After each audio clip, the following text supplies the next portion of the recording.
May pa na. Aray nyo nga duway. Patitiong mo sa pitoy nyo kron. Ano? Ay, nakita sa beautiful na bear brand na. Na may ibutaan nito to ano na gila duha ka bilog nga ano ni piyak niya ang kilay sang.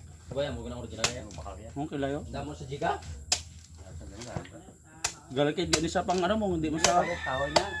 pwede sa kahoy. Pero amit ako silang baka ko gapit. Di ba tayo hindi pwede sa kahoy ah? Hindi bagay niya para sa mga Amo to baka ko gapit manok silang lang. may Karne. Ano ko? Mga baboy. Kilo mo suwali. Nana ko na. Medyo ano na sa lulukit oh.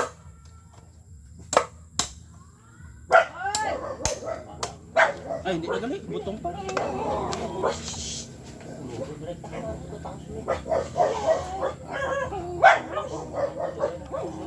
Tao na.